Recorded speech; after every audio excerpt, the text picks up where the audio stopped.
Netcasts you love. From people you trust. This is TWiT.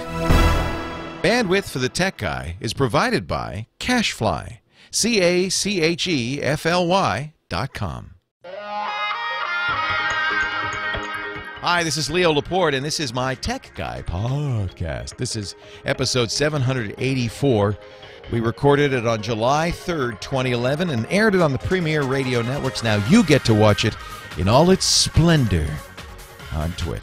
Thanks for joining me. Enjoy. The podcast edition of the Tech Guy Radio Show is brought to you by Netflix. Watch thousands of TV episodes and movies on your PC, Mac, iPad, iPhone, or TV instantly, all streamed directly to you, saving time, money, and hassle. For your free 30-day trial, go to netflix.com/twit. Well, hey, how are you today? Happy Independence Day. Leo Laporte, the Tech Guy. Well, Independence Day Eve. It's Independence Day weekend, all weekend long. Leo Laporte here, the Tech Guy. And this is the show where, I'm sorry if you tuned in here by accident. This is a show where we just talk about geek stuff, but in a non-geeky way so you can understand it. How about that? Does that make it better? Computers and the internet, sure, but really also, in fact, somewhat more interestingly, cell phones and home theater. All the digital devices that are in our lives now, and they're really changing everything. The way we work, the way we play, the way we interact, even the way we search. I wasn't going to talk about Google Plus today. I really wasn't, but I can't help it. Google has, in the tech world, they call it a pivot.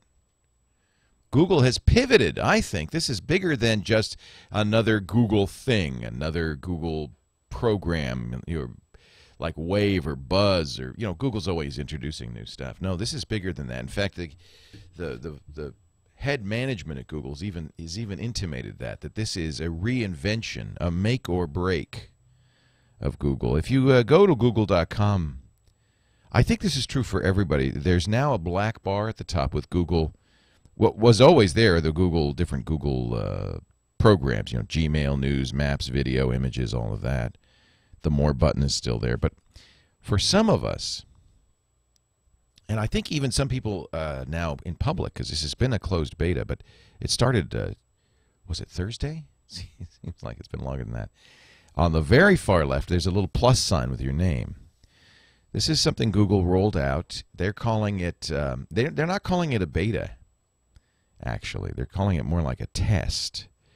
But it is a new social network from Google that is in some ways a clone, not right,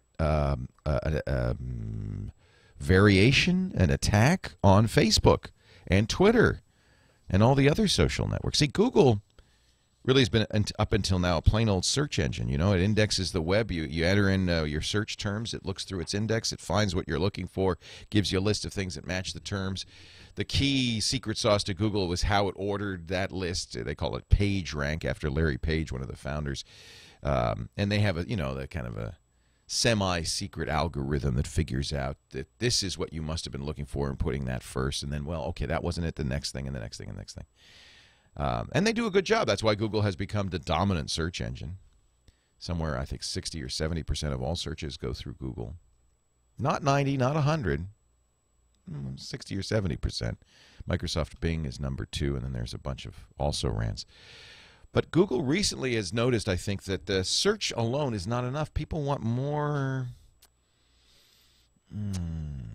It's not the searching. Google still does that very well. It's the ranking, isn't it? It's if you search for a restaurant, it's one thing to rank highly the restaurant that has the highest page ranking the most other restaurants linked to and stuff. But that's not that useful. If you're searching for a restaurant, the first thing Google, and they've done this for a while, does is say, well, you're in Los Angeles, so let's show you restaurants in Los Angeles first. That makes sense, right?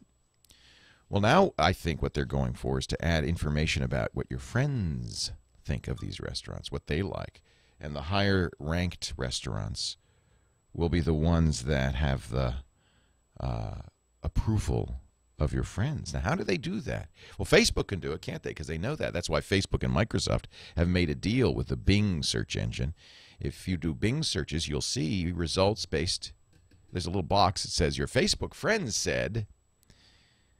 Google, I'm sure, is looking at that a little jealously. So they've created this thing called Google Plus, but it's more than just, you know, a Facebook clone. It's got a number of pieces. There's what they call the stream, which is the same thing as the Facebook wall. You get, it's kind of a little Twitterish too. You get to choose who you follow. Unlike Facebook, though, you can be followed by people you don't follow. That's more like Twitter. It's what we call an asymmetric relationship. You choose who you see in your stream, but other people can choose you without you reacting. In fact, there's a little button on the Google stream that says incoming. These are people who are following you, but you aren't following. But you can also narrow the stream down. You could say, "Oh, I only want to see what my friends are saying, or my family, or my family is blank. My family does not do the internet, really. Even the kids, they kind of do the internet. They're really still Facebooking. In fact, Henry, my almost 17-year-old son, really just got off MySpace. It's kind of interesting to see who is on Google Plus right now. It's a mix, including Tom, who founded MySpace, and Mark Zuckerberg of Facebook. They're on here. But it's invitation only. That's why I was kind of hesitant to talk too much about it, because you know, a lot of people can't get into this yet. It will open soon, I think. So you narrow down your circles. I can say, for instance, I just want to see people who are photographers, and I create this list in my stream, and then I'll see just a bunch of beautiful photographs and posts from photographers, which is kind of fun. You could also comment. Unlike Twitter, the comments are right underneath the original post, so you can kind of you could follow a conversation much more easily. I think that's interesting. And like Facebook, instead of the like button, they have a +1 button. +1 is the same thing as a Facebook like. It's a thumbs up. They also, but that's not all. There's more. The circles I mentioned are a way of organizing your friends. It's very powerful. It lets you really, in a very powerful way that Twitter kind of allows with lists, Facebook kind of allows with groups, but in a much more elegant and intuitive way does this organizational thing. But that's not all. There's also photo sharing. If you have an Android phone and soon an iPhone, you'll be able to automatically upload it. Right now, it automatically uploads all my Android phone pictures privately, not publicly, but it makes it very easy for me to share them. Look, Newt Gingrich is sharing his pictures on here. Yeah, the politicians have found it already. It's very interesting. There's also a very powerful feature that nobody has right now called Hangout, which allows you to create a room, a video room with you and up to 9 of your other friends where you chat together. I think the Hangout is very powerful because it's very natural. I could see a lot of people using this just to kind of at work, for having, you know, work groups kind of communicate with one another. Because every computer has a camera and a microphone nowadays, right? It's a very natural thing.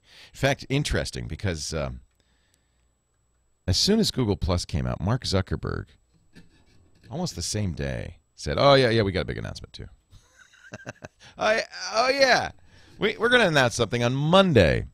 No, actually, because it's Wednesday. They're having a big event Wednesday morning, and it's pretty clear, according to the leaks, that they're going to announce something very much like this Hangout thing. They'll use Skype, but there will be and I've been wondering, as soon as Microsoft announced that it was going to buy Skype, I thought, this is something that makes sense. Microsoft, remember, is a small, not a majority, but a minority stakeholder in Facebook. They own a good chunk of it, though. I think 5%, something like that.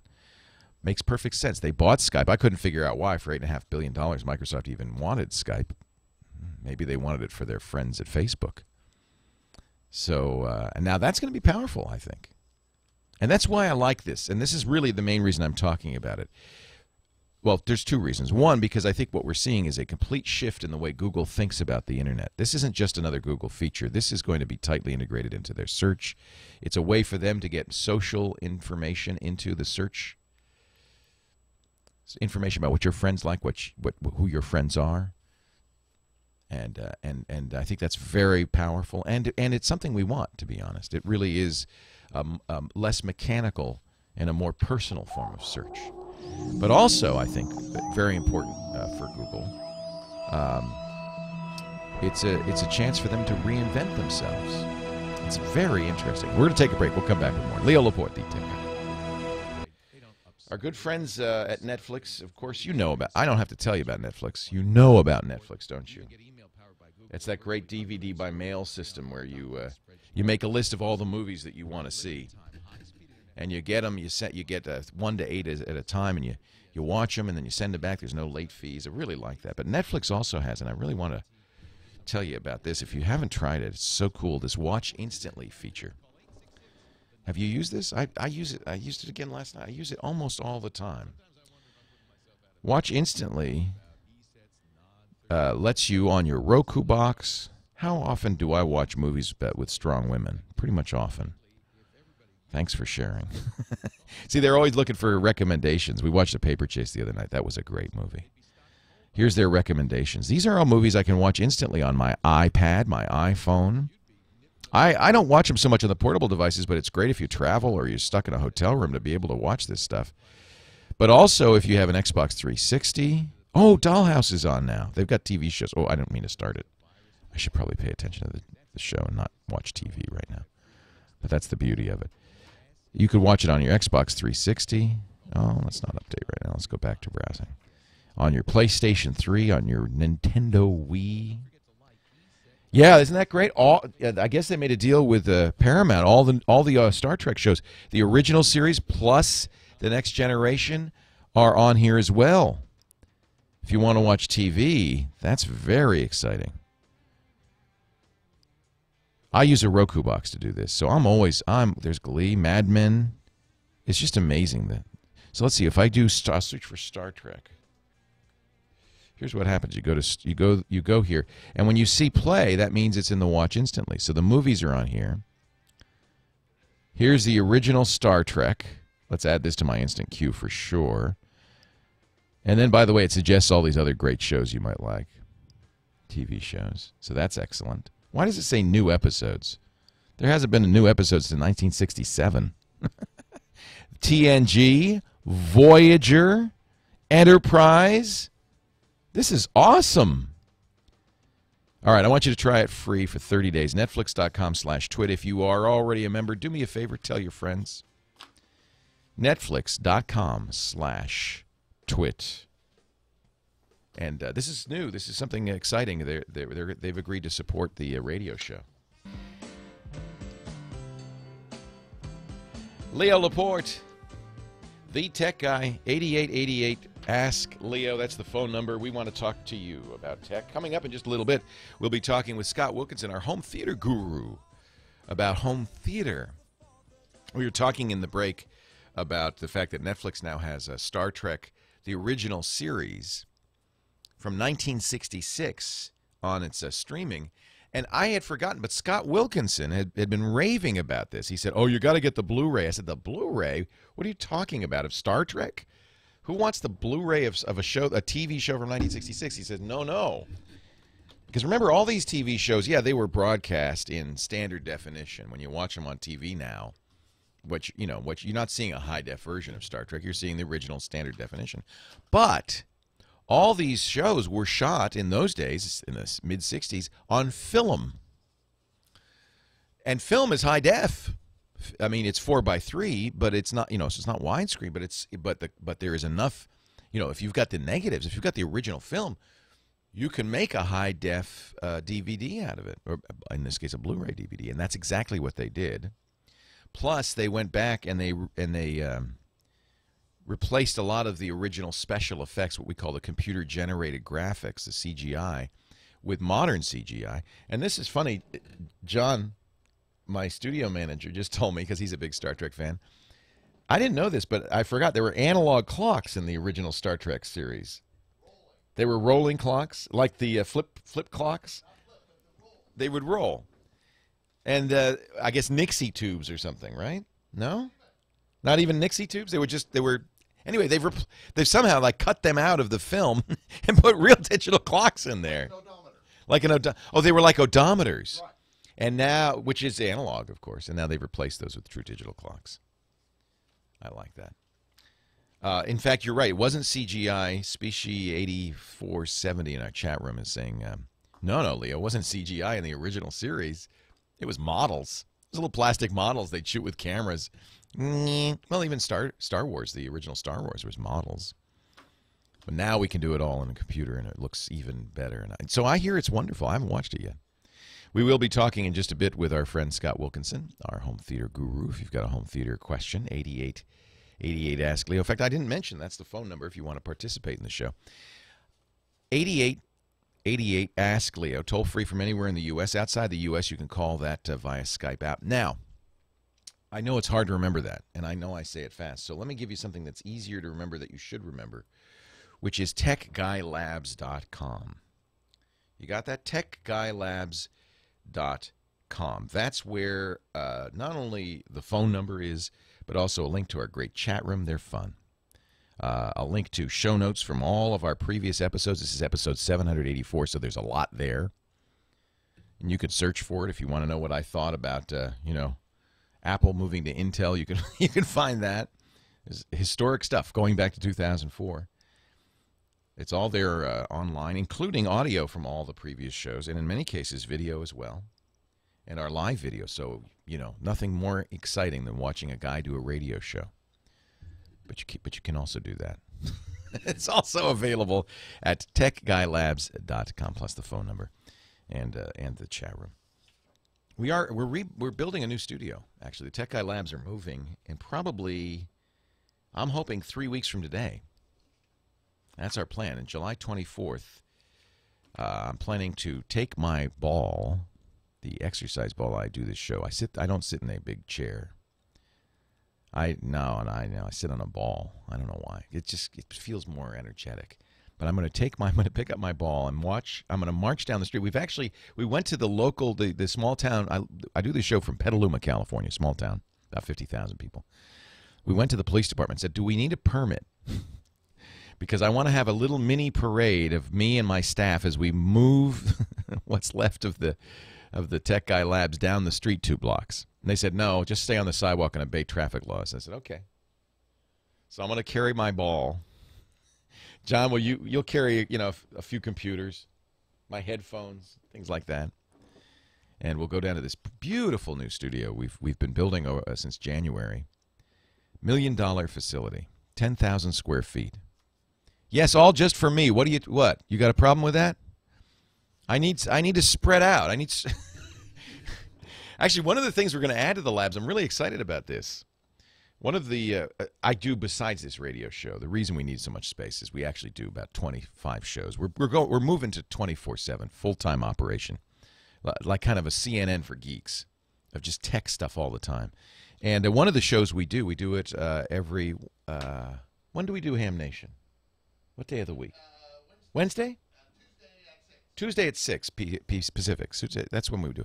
Bob Heil, who's a old ham for many years, one of the best known hams out there because he makes ham radio microphones, hosts the show, and along with Gordo, his sidekick, who is also a very well known ham, called Ham Nation, and they've convinced me. Gordo does ham training. They've convinced me to become a ham. So one of the things, and I have 3 weeks to do it, by the way. Did you know that? I have to get my license by the time we move so we can get a call sign. There's a call sign I want, a vanity call sign. So we're going to, I hope I can take the test and pass and get that technician license, and we're going to build a little ham radio facility as part of the corner of the studio. Yeah. It's not unusual for radio guys to be hams. I didn't know this. Bob wants to get access to the roof so he can put up a 10-meter and a 50-meter antenna. Oh, yeah. We're gonna I think we're definitely going to have to get a permit for that. Anyway, there are a lot of radio guys. Of course, best known probably Art Bell, who would do his show coast to coast from his double wide in Pahrump. And then after you would think that would be enough, 4 hours, middle of the night. You'd think that, what was it, 5 hours? Every night, you would think that would be enough. But no, he would then, after the show was over, go down to his hammering rig and start broadcasting and do more. There's some, I guess, people who do radio like radio or something like that. But I think it's been something that I've wanted to do for a while, not merely because I think it'd be a fun hobby, mostly because I think the ham community is very interesting, kind of little appreciated, but very important to what we are doing with technology today. They've invented it in their own community, invented many of the technologies we use today, but also because in emergencies they're incredibly important to the community. And all you have to do is look to Katrina, the recent hurricanes and tornadoes, earthquakes, and when everything else falls apart, the hams are there for emergency communications, and they're often the lifeline for a lot of people. It was so true during Katrina. So I think that's important too. So I'm excited by that. So I'll have my call letters in a few weeks. Maybe not 3. I'll take the test within 3 weeks. I'll have the call letters in 4 or 5 weeks, and I'll let you know what they are, and we can have some fun. The test is not hard. You don't have to do ... .. anymore. All right, I'm going to get Scott Wilkinson on the line. We're going to do some home theater stuff. 8888 Ask Leo is the phone number. Terry H. in our chat room says, if you build a ham shack, make sure it's a Smithfield ham. No, it's not that. 8888 Ask Leo, this phone number. Scott Wilkinson joins us. We'll talk home theater in just a little bit. I am Leo Laporte, the tech guy. And that's got to be you, Scott Wilkinson, on the mini bagpipe or whatever that is. Well, it's a recorder ensemble, actually. Really? Yeah, it's the group that plays at the Renaissance Fair every year, and I played with them for many years. I could just see you prancing around in tights. For some reason, I don't know why. I did it for many years. See, I knew it, guys. Scott is wearing his red, white, and blue shirt. I can tell because he's on Skype today, and that looks good. Happy Independence Day, Scott. Happy Erev Independence Day. Independence Day. It's the Jewish way of saying the day before. Ah, yes, it's Eve, isn't it? Yes, but exactly. I consider it a 3-day weekend. Yes, I started my potato salad yesterday. Very good. We're going to go see some fireworks tomorrow. Burbank here, where I live, has some great fireworks. We played that Star Trek, or I should say Kyle Benham, who is always looking that was amazing. You know why he played that? Tell me. We were talking about Star Trek, the original series, and you were the one who said, oh, you got to get the Blu-ray, and I mocked you. I laughed. And now it's on Netflix streaming, and everybody's getting so excited because it looks so good. I guess they had the film, and they digitized the film, so it is high. It's 4:3. Yes, it's 4:3, but it is high definition because they took the original film and they rescanned it. They rescanned it probably at 4K, even higher resolution than high definition. So any TV show that was made on film, I'm thinking Gilligan's Island. If they saved the negatives, you could have high def versions of Ginger and Marianne. Hey, wouldn't that be great? Woo woo! No, but I Love Lucy was the first TV show to get kinescoped. I think that they, in fact, pioneered the kinescope process for that show. They also pioneered 3-camera shoots. Yeah. So that might be the cutoff. Anything before that, you're not gonna have. But there could be. That may be. I would love to see them, for instance, old Johnny Carson shows. Wouldn't that be great? There's a lot of stuff that's around on the film stock that they could, if there were interest, put on Blu-ray. But we were talking about Netflix. I'm just really pleased that you don't even have to get the Blu-ray now. You can watch the stream in high def. It's not as high quality as the Blu-ray. It's not quite as high quality as Blu-ray, but yeah, absolutely. And as you mentioned, I think earlier, they also redid all of what were at the time called opticals. So the shots of the little model spaceships and the planets, which, if you remember on the original series, they all looked very fuzzy. Yeah. You know, they didn't have much contrast or anything to them. There was either a pink planet or a blue planet, and there wasn't much to them. But now all the planets have real features, you know, continents and oceans and clouds and stuff. And the ships all look great too. That's so they replaced all of that with digital. But did you hear what John said? He noticed that in the original Star Trek series on TV, all the clocks were like odometers. They had mechanical wheels that turned. Yes. They replaced them with digital. Can you imagine? That's amazing. A lot of work. Somebody went through this like with Photoshop, frame by frame, and put a digital clock in there. That's right. That's right. Well, you know, Star Trek has such a fanatical audience, including those who work in the industry. Yeah. So I'm sure it was a labor of love. Well, that's the key. If nobody's going to do all this work if there's not a pretty good audience for the outcome, the final Exactly. product. Yeah, exactly right. So let's talk home theater. Scott is the editor-in-chief of the Ultimate AV magazine, ultimateavmag.com. He's also a columnist at Home Theater Magazine, and he joins us every week about this time to talk about TV. I got my Orb system set up, by the way, with a 300-watt subwoofer. Oh, great. How does it Sounds sound? great. It's a stereo.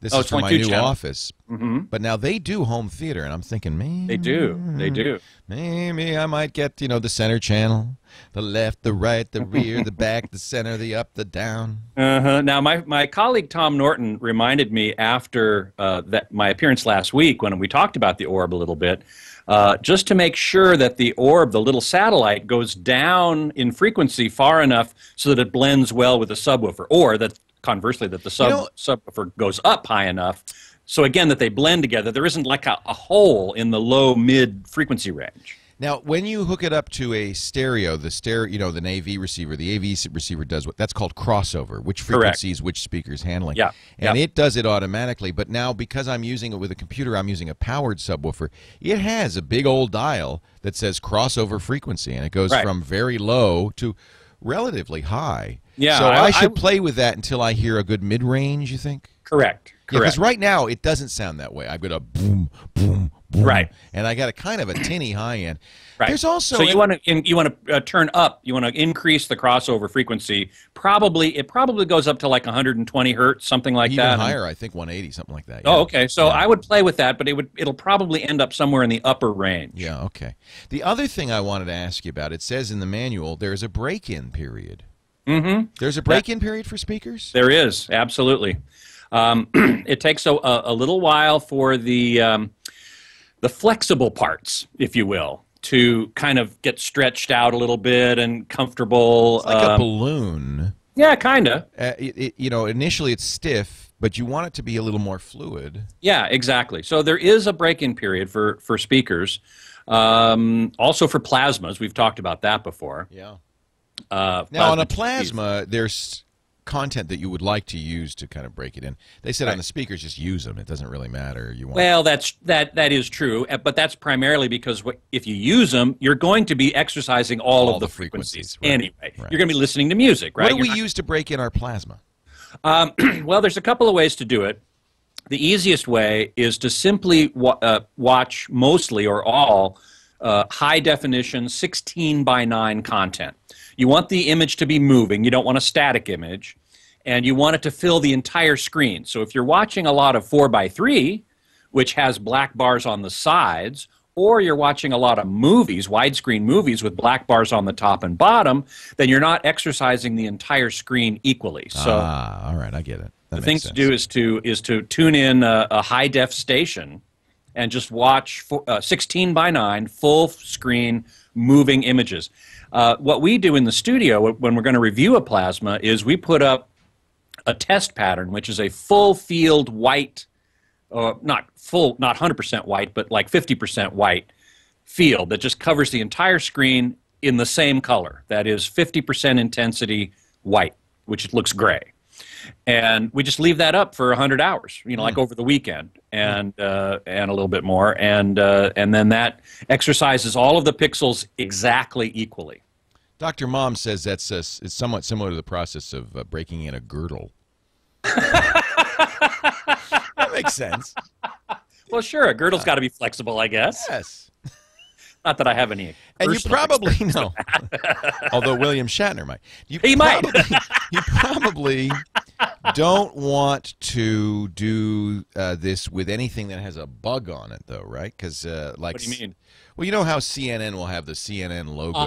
Yes, that's exactly right. You don't want to do it and just keep it on that channel for 100 hours, because that's true. That's a static element.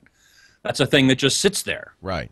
And you really don't want that on there either. So, you can do it just by watching normal content and switching channels back and forth and trying to stay on 16:9 content as much as possible, and you'll be fine. All right. That's it. Scott Wilkinson, what's your poll this week in the Ultimate AV Magazine? My poll this week is why has multi-channel music not been more popular? And I'm getting a lot of comments on it too, which is great. You know, you've got you remember the formats SACD and DVD audio and surround sound, right? I mean, well, surround sound for movies is very popular, right. And people have home theaters with surround sound systems in them already. And yet, we don't listen to audio that way. We don't listen to music that way. Yeah. We don't listen to multi-channel music so much. SACD and DVD audio haven't been very successful. Blu-ray as a music format has not been very successeful. What you should do, go to ultimateavmag.com. Cast your vote. Leo Laporte, the tech guy. Leo Laporte, the tech guy. 8888 Ask Leo is the phone number. We will get to the phones in a moment. Scott Wilkinson is still with us, editor-in-chief of the Ultimate AV Magazine at ultimateavmag.com. We were talking about shows that were made on film. I don't know if Gilligan's Island was shot on film. I'm guessing it was. I'm guessing it was, too. But, of course, at some point, they started putting stuff on videotape, and that really isn't going to be great quality. You can't get high def out of videotape. Well, not videotape that they use those days. Right. I mean, these days, of course, today they're using video, high-def video. Oh, yeah. And shooting in high def, so that's not a problem. But, yeah. Well, as an example, Twilight Zone, which would be great to see in high def, only the first year was shot on film. After that, they switched to shooting on tape. And, you know, the other problem with tape is that in many cases, they erased the tape and reused it. Yeah, just like NASA did for the original moon landing. Did you hear about that? Yeah, they don't have the originals. Right. The first appearance of Johnny Carson on The Tonight Show. The first Super Bowl, no copy exists because it was videotaped, and they said, you know, the network said, well, no one will want to see this again. They were cheap. They were cheap. Let's reuse it. They can't reuse film. That's why that film exists in many cases. Oh, man. Apparently, according to iPhone Eric in our chat room, Gilligan's Island was shot on film and has already been transferred to high def. Where can I get the Blu-ray? I don't want it. I'm sorry. So I brought Scott back because of a couple of things. First of all, you were mentioning your current poll. He does a poll every week at Ultimate AV Magazine. Why isn't multi-channel music more popular? That's this week. But last week you asked, I thought, a really interesting question, and I was curious what the results of the poll were last week. You asked about digital versus analog. Can digital audio ever be as good as high-fidelity analog recordings? And more specifically, can it be indistinguishable from? Well, that's different. That's actually a different question. It is. And I made that distinction last week. You may not be able to, you may not think you can tell the difference, and I think that that's the case, but there may be a difference psychoacoustically. Well, this was what I wanted to know because, you know, I think that a lot of audiophiles in particular believe that digital is always going to sound different from analog. And I'm not talking about vinyl LPs with their clicks and their pops and all that kind of stuff. I'm talking about high-quality analog where, I don't know, reel-to-reel tape maybe. I'm not quite sure what the medium would be because vinyl LPs are always going to have some mechanical problem. I was very surprised that 85% of the respondents said that, yes, digital audio can become indistinguishable from analog if the resolution is high enough. So CDs have a resolution of 44.1 kilohertz, that's the sampling rate, and 16 bits, which gives you a dynamic range of, a maximum dynamic range of something like 96 decibels.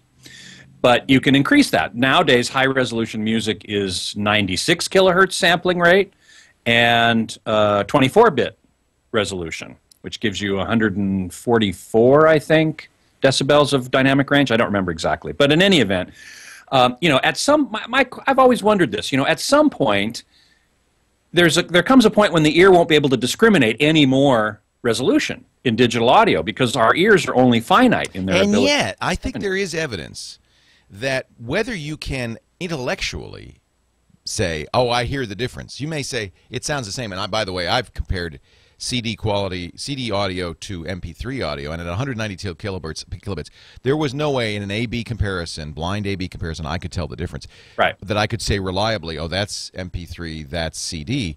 And I'm sure it's the same with that's analog, that's digital.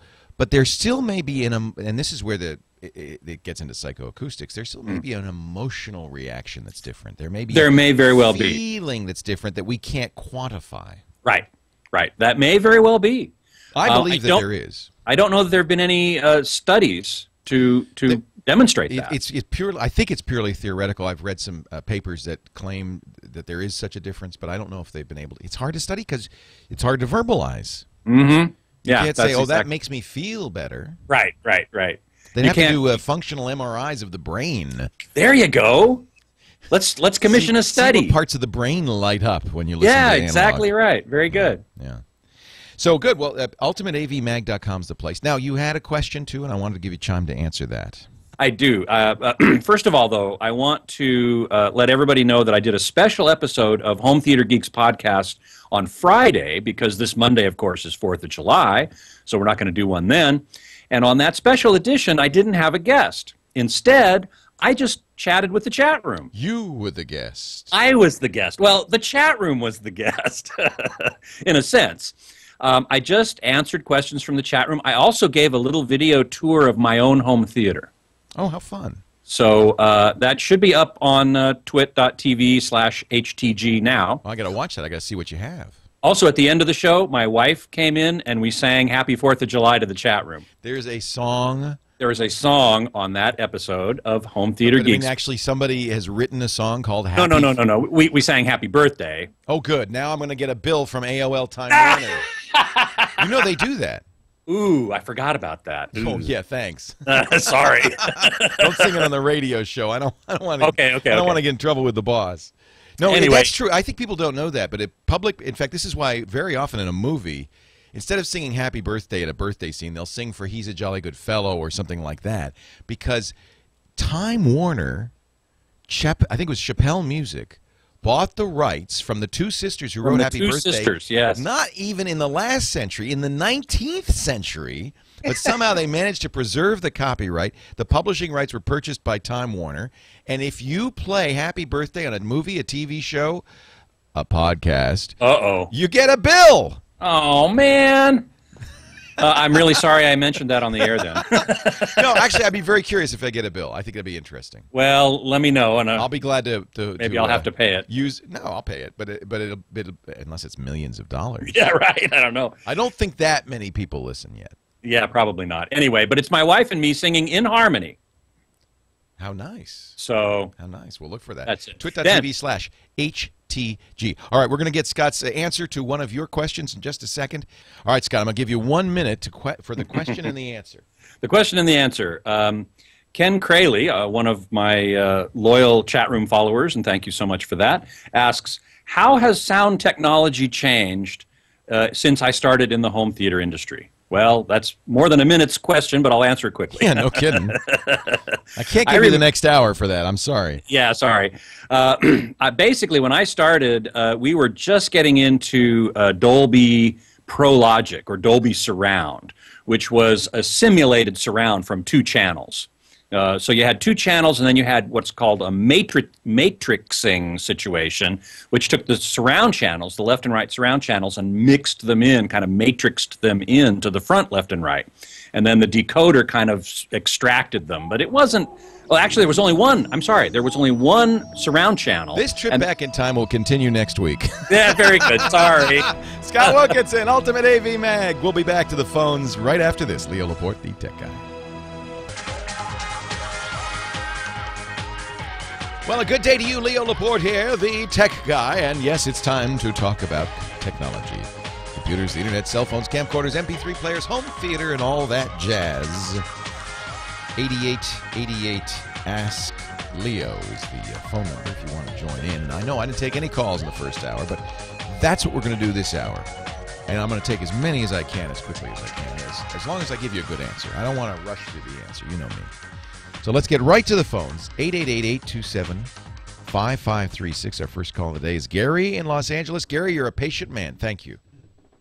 Hi, Leo. I'm hoping that you can give me some guidance, that you have your finger on the pulse of what's happening in the Internet. I do, and its heart rate is going up. Hey, I have 2 websites that I've designed and maintained over the years. And my web host has what they call a site of the month, in which they comment that the site has flash and movement and is interesting. And more recently, my techie friends have commented about my site, saying that you got to get rid of all that flash because all that movement is distracting. Which is it? What's taking place today in the minds of those that are on the internet? Are they more interested in seeing some degree of wow factor when they look at the site and see movement, or is it better to have a static? Static. Let's not say stagnant. Hey, Gary, give me your URL so I could see this beautiful site for my very own. Okay, one of them is collectmystimulus.com. collectmystimulus.com. That's got a couple of animated GIFs. And do you do these all yourself, or is this you got a designer with it, or what? No, I do it myself. Okay. Oh yes, this is very elaborate. Look at that. Look at that. And wow, you've got the 20th Century Fox. Is that a movie or is that Flash? That first thing there. That's an animated GIF. Okay. Wow, that's pretty good. Nice job. Let me explain why things are changing a little bit. Of course, nobody wants a boring site.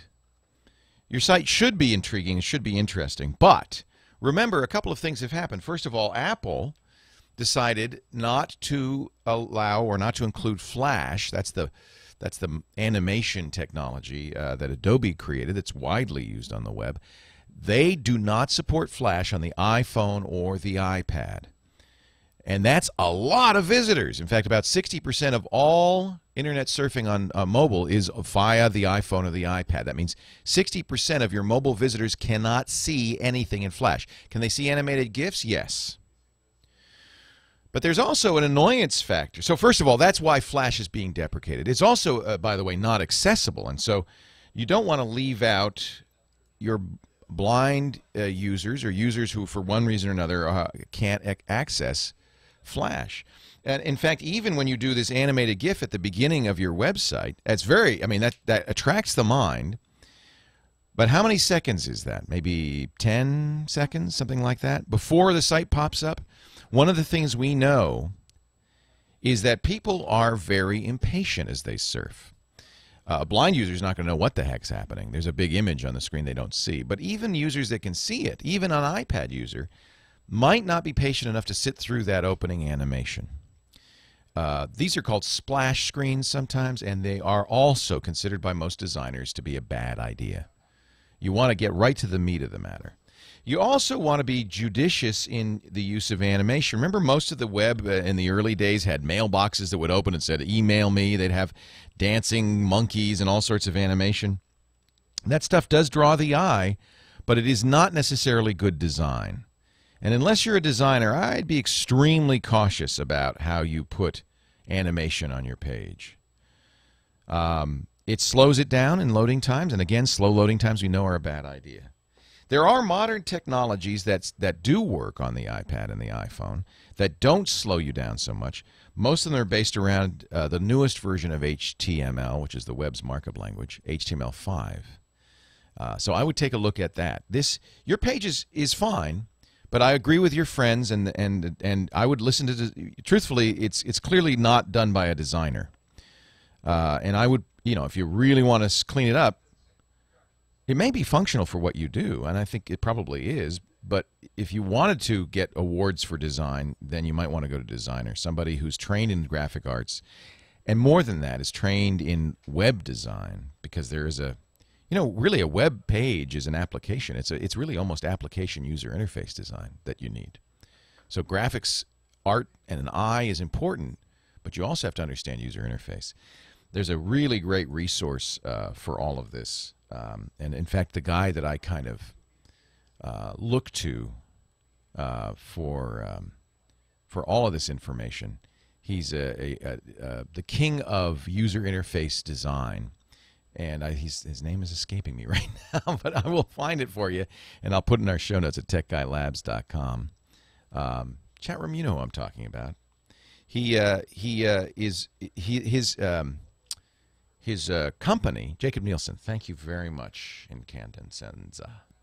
Jacob Nielsen. His company, Nielsen Norman, does a lot of white papers and studies on how people use the web, how impatient they are, what they're looking for. And even if you're going to do this for yourself, I would definitely look at Nielsen Norman and some of the white papers that they've published so you understand a little bit better what it is that people are looking for. Donald Norman has written some very amazing books on design and function. They even have conferences. Usability Week 2011 is coming up in just a few days. And there are conferences in Toronto, New York City, San Francisco, Austin, and London. But read their stuff. You notice, by the way, when you go to the Nielsen Norman Group, nngroup.com, how barren their page looks. Doesn't it look kind of almost sparse? I think they're really focused on usability and accessibility for people who are blind and otherwise have a difficulty with the regular web. There's no flash, there's no animated GIFs. It's very content focused. There's a bunch of interviews on the right, including iPad usability, how web ads work, lots of information. These guys are brilliant. So good luck. I think you've got a good, frankly, you've obviously got a good site that's working for you, but I agree. Let's not put flash on it. Let's not put animated GIFs on it. It's not that good looking. Jonathan, Newport Beach, Leo Laporte, the tech guy. Hi, Jonathan. Hi, how are you, Leo? I'm well. How are you? Well, I'm hanging in there. Thank you. I tell you, I'm really into getting a mobile hotspot for my van. Okay. And I looked at them all, and they have a lot of rates out there, $50, $60 a month for flat rate. Most of them are about $60 a month, yeah. Yeah. And most of them use 3G, by the way. They use the cell phone data network. Yes. Yes, I guess they're using Sprint, most of them. Not necessarily. You can go to Verizon, Sprint, and AT&T. All three sell mobile hotspots. They're Wi-Fi access points in a credit card-sized device. Some of them use 3G, 4G. Some of them just use 3G. And what they do is you turn them on. They pick up the data from the cell phone data network, and they make your car a Wi-Fi hotspot with up to 5 devices. It's actually a good technology, but it does cost you about $60 a month. You're right. I got this van, and I actually probably sleep in the van 5 out of 7 nights a week. Then you should do this. It would be worthwhile. A lot of truckers do this. It seems fantastic, but here's my problem, is I want to get a phone, instead of using Skype, like on a third laptop to have telephone conversation, I want to get a Wi-Fi calling phone, and they claim a Time Warner, all this, yes. It won't be fast enough. Here's what you should do. Get a phone that has a Wi-Fi hotspot built into it. Many phones do. My T-Mobile G2X does that. You can use the phone. You can use the Wi-Fi. You can even use Wi-Fi calling if you're near a Wi-Fi access point. Leo Laporte, the tech guy.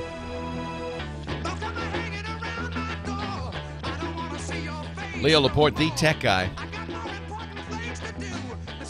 4th of July weekend, and I guess we're going to play patriotic songs. You know, I had this, Kyle, in my playlist. I'm putting together a playlist for the picnic tomorrow. I'm in charge of the music. And then I listen to the lyrics, and it's kind of negative. It's the Guess Who, American Woman. So I took it out. It's a good song. It's a good song, but I never, you know, for some reason, I don't really listen to lyrics. So I hadn't really paid attention. I just thought American Woman, that sounds. But all he's saying is, get away from me, go away, go away. I don't think that's a good message. So I took that out of my list. But I did add Kate Smith, God Bless America. I'm doing a mix of patriotic and rock and roll, and, you know. I actually asked on Google Circles, I said, looking for great songs for my 4th of July playlist. I got 148 recommendations. A lot of recommendations. So that's cool. Neil Diamond's America, ROCK in the USA, Bye Bye Miss American Pie, Tom Waits, Going Out West. Look at all these. Of course, Born in the USA, Bob Seger. Lots of good stuff. Party in the USA by Miley Cyrus. I don't know. I don't know. So this is kind of fun. I mean, this is one of the things the social network's really good at, saying, you know, what should I play at my 4th of July party? Lots of good suggestions. And then, of course, people look at the list and they use it too. So it's public. Everybody can participate. I like that. 8888 Ask Leo. That's the phone number. Jonathan, Newport Beach. Oh, we talked to Jonathan. He was looking for a mobile hotspot. Again, just to reiterate, because I kind of got cut off at the end there, I really like the idea of, instead of buying a MiFi card, which is a mobile hotspot that uses the 3G network, look for a phone, and I think all the carriers are doing this now, for a small additional fee. T-Mobile only charges me $20 a month. I take my T-Mobile phone, and I can turn on the hotspot feature. And now this phone is like a MiFi. It shares its internet connection. Verizon phones can also do this in some cases. Usually it's an Android phone. iPhones, I don't know if iPhones, are they? I guess they're doing that now. Are they? Mobile hotspot? No, just tethering. So this phone then has that capability. Now, one of the things T-Mobile offers is Wi-Fi calling. But don't count on using 3G for Wi-Fi calling. I just don't think the 3G network is fast enough for reliable phone calls. But Wi-Fi calling, if you're in the office or at home with your Wi-Fi, is great. And T-Mobile no longer charges you for minutes used if you're Wi-Fi calling. So it's kind of almost like you have Skype built into that. I think it's a nice idea. So you can use an iPhone to do a mobile hotspot. Knox Harrington says you can. Okay. But you do pay an additional fee in most cases. But not as much as you would if you had the MiFi. Not $60 a month. Usually it's $20 or $30 a month. Lisa, San Jose, Leo Laporte, the tech guy. Hi, Lisa. Hi, Leo. It's funny that you mentioned that. I've never listened to the lyrics till just now, and as I was listening, I was going, boy, that's not a very nice song for women. I know. So I'm not going to play that at my party. Good. Yeah. I'm glad. Yeah. Hey, I had a computer crash yesterday. Never had it happen. All of a sudden, I had actually written my email to ESET customer care, and before I could hit send, everything went kablooey. And what happened was I got a notice saying that there was a critical warning, and that ESET had found a cryptic virus plus one other, and it happened so quickly I didn't get it all. But then I started getting this Microsoft thing that there's something wrong with the IDE, or it was an APA disk, and here are all these utilities that ran some tests and said, this is critical, this is not, this is, and run these things and won't let me do anything else. And I don't know, is that a part of the virus? I don't think, I think in this case it's not a virus, that your hard drive failed. Okay. I'm not sure what all these warnings are. I'm not even sure. You know, there's a whole category of viruses called scareware. In fact, it's the most lucrative form of virus now, where you pose as Microsoft or an antivirus, and you say, hey, I just discovered 38 viruses on your computer, but if you give me $59, I'll fix it. Yeah, no, these were just things that said to run right then and there. There's no money involved. Yeah, no. And so that tells me that these are real. And I don't know if it's a virus. I think it's probably, I mean, the critical warnings about your hard drive are the ones I'd pay attention to. Right. What did ESET say when you got the message? My local store, but before I did that, I was thinking of running what it said to run when it wasn't connected to the internet. Right. Because one of the warnings I kept getting is your personal information may be at risk. I haven't seen that. Oh, good. I'm new. And I'm new. well, I don't, I'm not sure if that was a true ESET warning or not. That's the problem. You know what these bad guys do is they really make it look just like it came from Microsoft or Norton or ESET, because they think that'll fool people. You don't see a lot of fake. In fact, I've never seen a fake ESET, because ESET isn't one of the big two, McAfee and Norton. That's an easier one to impersonate. It wasn't coming from ESET. It had the look of, it said XP recovery something or other, and it was definitely not. I knew something was wrong. So that's a fake. Yeah, that's a fake. I think. Again, not seeing it, I can't tell. So your system right now won't boot at all? No, it goes right back to that run these things. And then when I did manage to get into it once a little bit, I noticed that all my docs were gone, everything. You got bit. It said Word was gone and everything. I can't tell.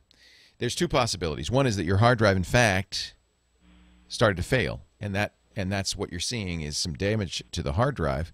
Now, here's the good news. In most cases, you can get that data off of there, but you won't be able to do it with that system. You'll have to bring it into somebody. Right, and that's what I'm ready to do. I think you should do that. When you bring it in, they should be able to tell immediately if this is real or if it's blackmail software. You know, this is what the scareware does. The new kind of angle on this is they make your computer non-functioning, and they say, however, we can fix this if you send us money. But they're not asking for money, are they? Oh, I couldn't even get into an email or anything at the moment. There's nothing coming through. So what is the pop-up you're getting? It's, you know, I had done a print screen, and I didn't get a chance to really look at it because then it really died. And it looks like it's running through different kinds of tests, this drive, this kind of application, and it's telling me whether it's critical or whether it's not. And virtually all of it was red and critical. And then it says run these, you know, press here to run these repairs. And that's all I can do. It won't go in any further than that. So the screen behind that is totally black. Well, there's a couple of things. If you bring it in, they'll have the tools you can run. Microsoft has a standalone scanner, rootkit scanner, that is on a CD that they could pop in. I'm sure they'll pop in and they'll run it against your computer. It could either be a failed hard drive or you could have malware on there, and I just can't tell from your from the description, I'm afraid. And I think that's why you're going to need to bring it in and have an expert look at it. And bring it to somebody good, because if it's a good person, they'll be able to get your data. They'll be able to recover your data, almost certainly. And that's what I'd like to do. But I also have a really silly ESET question. I'm used to old things where they quarantine and then you have to do something. With the ESET, you do nothing?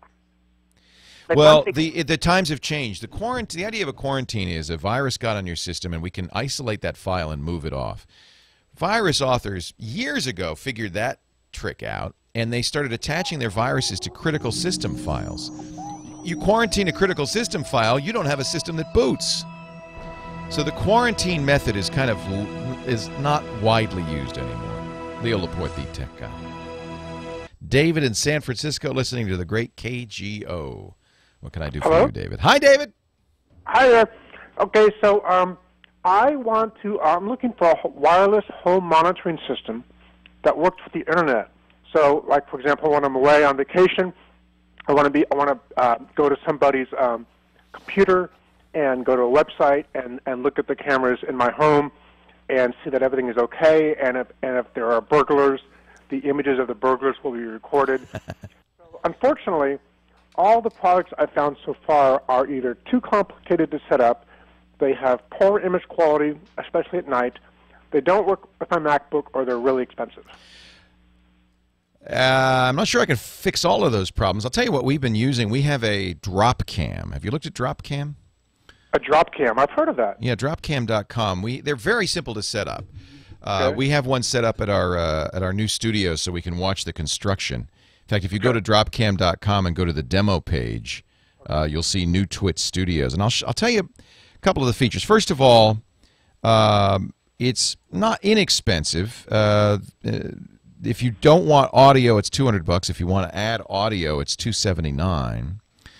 But they do some interesting things. First of all, very easy to set up. The camera itself only needs power. It has a built-in Wi-Fi capability, so it can stream via Wi-Fi. You'll have to have Wi-Fi in the house you're monitoring. But if you do that... I will need Wi-Fi? Yeah. You're going to have some... I mean, think about it. You've got to have internet access for this camera. Right. No camera is going to get on the internet without internet access. So you set up Wi-Fi in your house. That's nice because it's wireless, so you only have to power the camera. They use Axis cameras. In fact, Dropcam is an Axis company. So there are other AXIS, other Axis cameras that do similar things. The Dropcam was designed to be very consumer-focused. And one of the things that they do that I really like is they record, they essentially have a DVR for you. Well, let me pull up the Dropcam site and show you. If you go to bit.ly well, you can go to dropcam.com, but our Dropcams that's set up right now is bit.ly/twitdrop. But you don't need to, I mean, that's only if you want to see it. But what this does that I really particularly like is it records. If for free, I think it records a day or two, but you can pay for more, and it'll actually record a week at a time. So you actually have a timeline that you can zip back through and you can go to a particular time. So if you know that, or you thought that your house had been burglarized at a certain time, you can go back and you can get it. It's just like one of those recorders, but the recorder's online. Great. Which I think is really nice. Great. Yeah, and if you have the audio camera, you can both look and hear. That's the Dropcam Echo. That's the one we're using. And I think the quality is good, although I have to say, if you turn off all the lights, you're not going to see anything. So you might want to leave some lights on in the house. If you want 7 days of rolling storage, it's $9 a month. So that's kind of cool. That is cool. Yeah. You can even buy 30 days of rolling storage, so it will record the last 30 days automatically. You can go back in time. And can you turn that off and on so when you're not on vacation, you're not recording it? Oh, absolutely. Absolutely, yeah. Yeah, you don't. Cool. They even have an iPhone app, which is neat, so you don't even have to go to a friend's website. You can do this on a mobile device like your phone. You can take a look at your Dropcam and see what's going on. So does it work? So does the camera, the Wi-Fi camera, work via my MacBook? Well, you'll need a Wi-Fi access spot. Do you use Wi-Fi when you're in the house? No, I use a DSL modem. Yeah, so what you'll need to do, but it's not expensive, you'll need to go out and buy a $40 Wi-Fi router and connect that to the DSL modem. Okay. The other option is to get one that has a hardwired Ethernet jack in it, but that means you have to run an Ethernet cable to it. So you really kind of want to use Wi-Fi so you don't have to run an Ethernet cable to the camera. Gotcha. Actually, the Dropcam has Ethernet in it, I think, doesn't it? Yeah. So you have your choice. You could use a hardwired, but you don't want to use hardwired because then you got blue cables all over the house. Right, right. So this is why the Wi-Fi is nice. That sounds good. Yeah, I've been very happy with it. We've had this running since January when we first started the construction project, so it's been very reliable. And I can pause it. I can go back through it. I can go through the. I don't know where the timeline is. I don't know what's. Why am I not getting a timeline on this thing anymore? Maybe it's something we turned off. But you used to be able to go back in time. So you could. Yeah, let's see. TWiT Studios camera. There it is. There's the timeline. So I can go back. I can go back to any time in the last week. I can even jump to a time and date in the last week because we've got the rolling. So I can go back to June 27th, and let's go to 10 a.m. and see what was going on at that time, and you'll get audio and video. I'll play a little bit of the audio for you so you can hear them. It's not super high fidelity, but certainly enough to hear people talking and know what they're doing. Apparently nothing going on in the studios on June, which is why it's taken us 6 months to finish. Great way to keep up on your construction crew, by the way. Yeah, they're very busy there right now. Let's see what we were doing yesterday. Absolutely nothing. Nothing at all. It's dead silent. All right, well, there you go. Maybe I should. That's the modern way of keeping up on your construction crew. I like this a lot. There are a lot of other choices, but I have to say we've been pretty happy with the Dropcam. Let's move on to Amsterdam. Derek, Leo Laporte, the tech guy. Hi, Derek. Hi, Leo. Welcome to the show. Thank you. I'm 15 years old, and I've been programming since I was 9. I specialize in web design, web accessibility standards, Java, and databases. That's awesome. And, I can't. First of all, your English is perfect, Derek. Yeah, I come from America. I've lived there for 8 years. Oh, okay. Okay. You do have a little. I thought you might be Dutch because you have a little bit of a Dutch accent, but that's something you acquired having moved to Holland. Yeah. Got it. Yeah. I was going to say, anyway. I'm very impressed by your. You sound almost like an American. Oh, you are. Well, that's great. So you started when you were 9. What did you start with, Derek? What language did you start with? Well, you know, on IRC, you have that Microsoft client. So you were writing scripts for IRC, things like that? Yeah. Yeah. Yeah, indeed.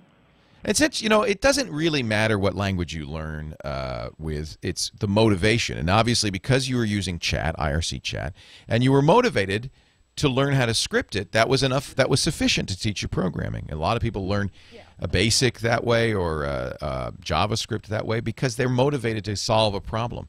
If you were going to do it academically, If you go to MIT, for instance, they probably would start you with Java. I'm kind of a fan of Lisp, which is maybe not a great production language, the kind of language you use to write commercial software.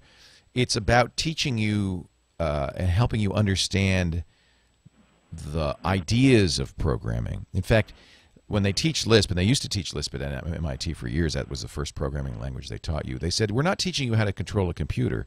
We're teaching you how to express algorithms and ideas in a language, in a syntax. And it's a much better context, much better way to think about programming than how do I get the computer to do this. You can get to that later. You learned the other way, and I bet you're doing just fine. So what can I do to help you?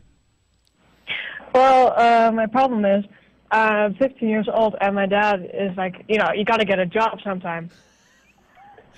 So you want a programming job because that's what you love. Yeah. Well, let me help you. We're going to take a break. I'm going to help you figure that out. Don't go away. From Amsterdam, Derek, Leo Laporte, the tech guy. Leo Laporte, the tech guy. Now, you may wonder what this has to do with Independence Day, but remember, the name of the group is America. Did I get it right? Awesome, Leo. Kyle Benham trying to trick me. Pretty much now, if on the show, it's a guessing game as to why Kyle played the song, and you have to kind of... It's a good puzzle. It's a good brain teaser. Keep you young. 8888 Ask Leo. Speaking of young, Derek's on the line. 15 years old. Started programming when he was 9 years old. He's an expert in Java, which is probably the one of the best languages to learn right now.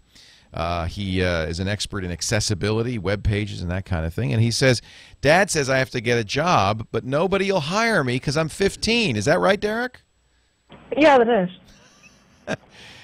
Well, I got to point out that Bill Gates, when he was your age, started a company called Trafo Data with Paul Allen, and they wrote software for the devices that cities use to measure traffic. They put those little rubber hoses on the roadway, and the cars go boom, boom, over them.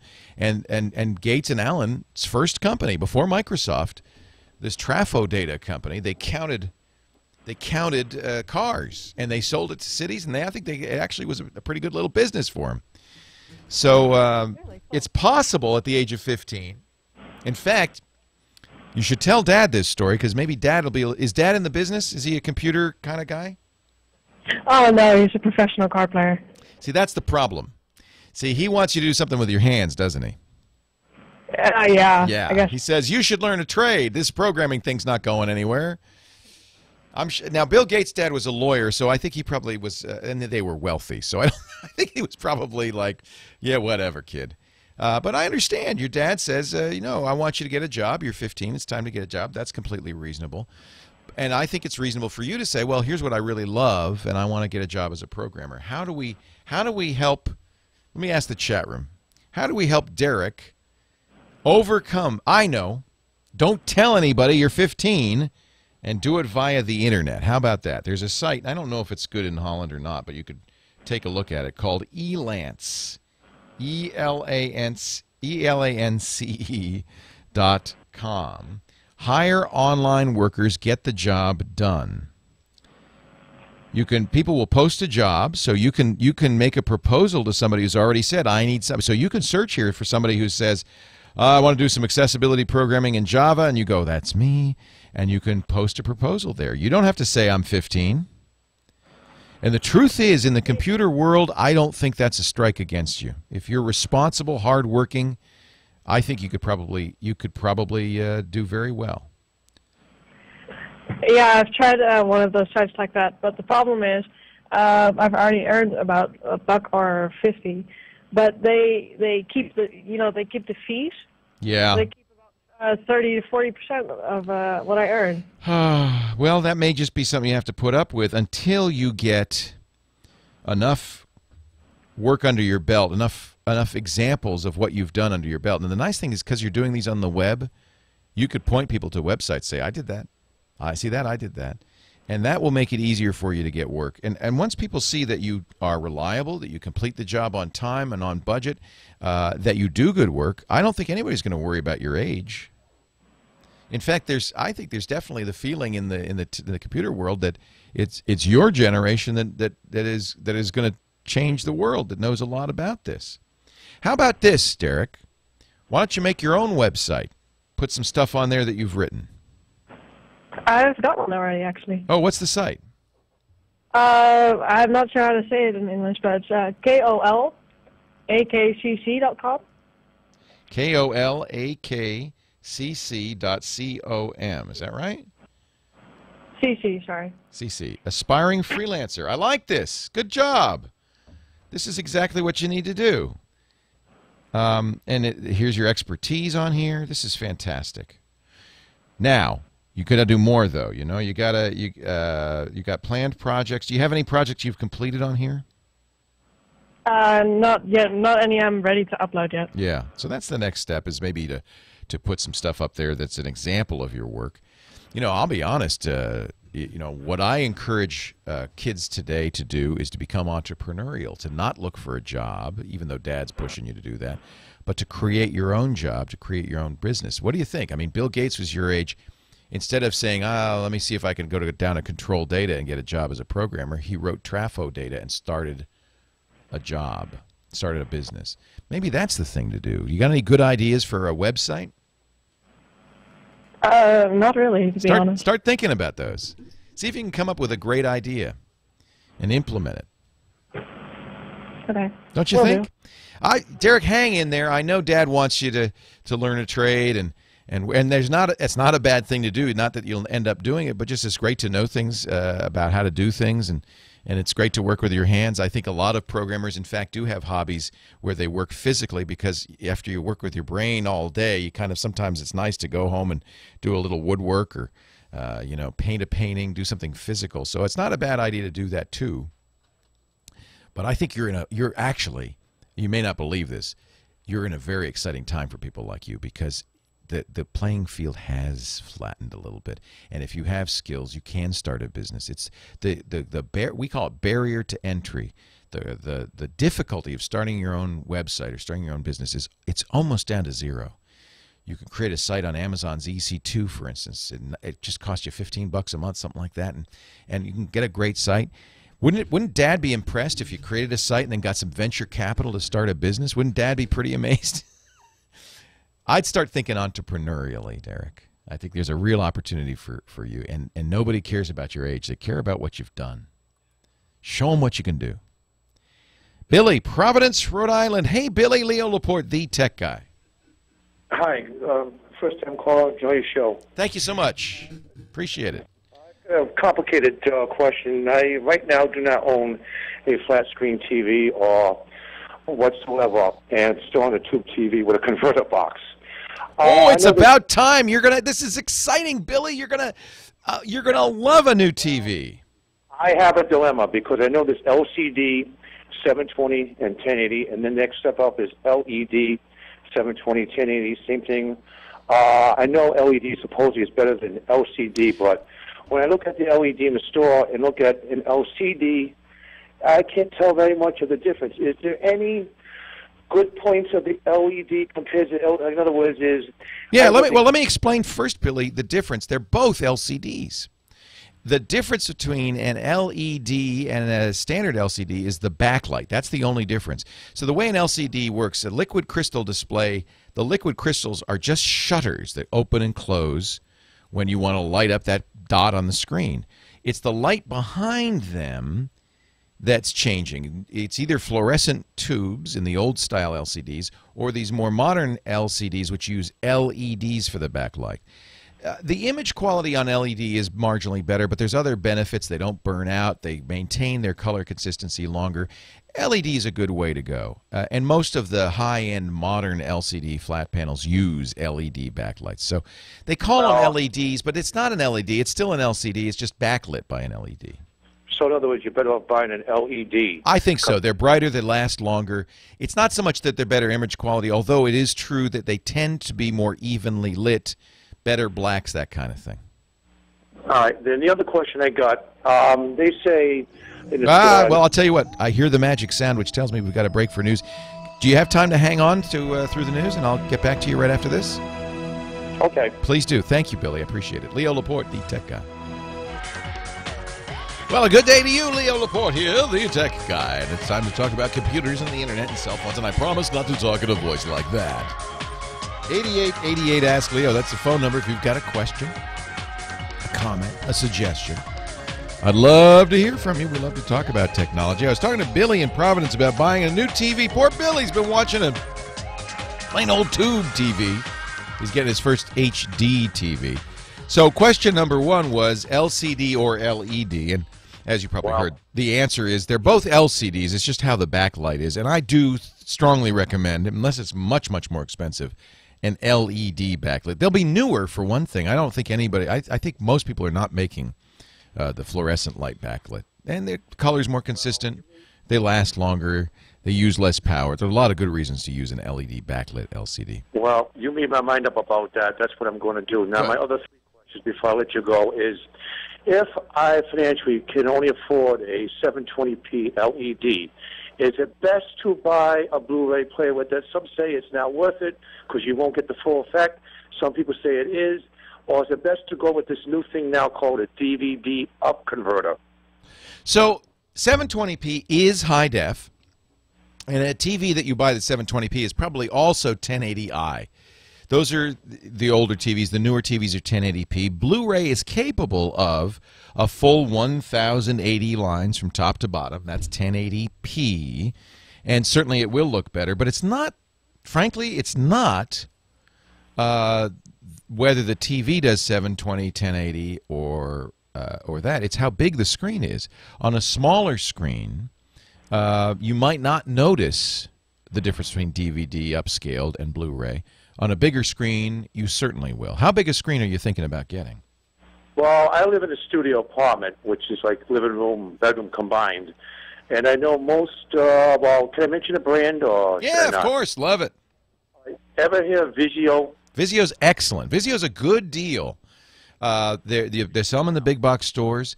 I think they make very, very good HD TVs. They're not the top tier. They're the second tier after Sony and Panasonic and Samsung. But I think they're very good. So if money is an issue, absolutely, Vizio's a good choice.